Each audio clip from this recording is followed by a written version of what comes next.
un peu de linguistique, concernant les mystères du français, les méandres du français, je dirais.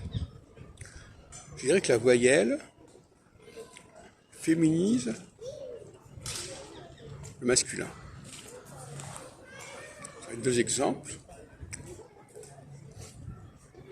Bon devant une voyelle devient bonne. Le bon usage. Alors qu'on dira le bon usage, le bon emploi, on dira le bon mode d'emploi. Un autre exemple, c'est nouveau qui devient nouvelle, par exemple pour le nouvel an. À ce moment-là, nouvel an, c'est un féminin, c'est une consonance féminine, alors qu'on est toujours dans le masculin.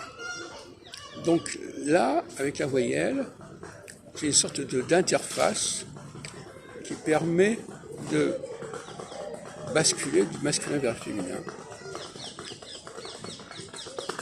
Et évidemment, lorsque l'anglais emprunte les mots français, il n'a absolument aucune connaissance et aucune conscience de cette problématique. La notion de liaison lui est complètement étrangère.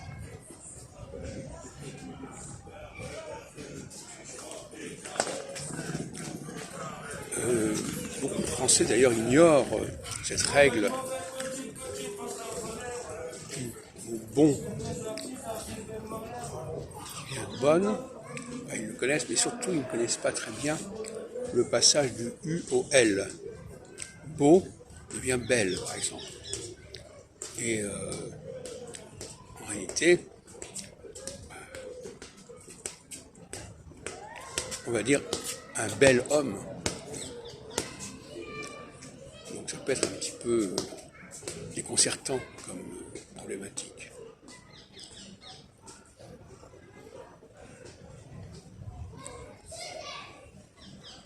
Donc le mot beau, si bon, bonne devient bon au masculin, belle devient beau, mais il est à penser que la bonne prononciation du masculin ici n'est pas celle-là. Je crois que nouveau, beau devrait se prononcer autrement. Parce qu'autrement, ça ne serait pas une voyelle nouvelle. Or, le français est créatif de sons nouveaux. Et nouveau, beau, ce ne sont pas des sons nouveaux. Puisqu'on retrouve le haut, le son haut.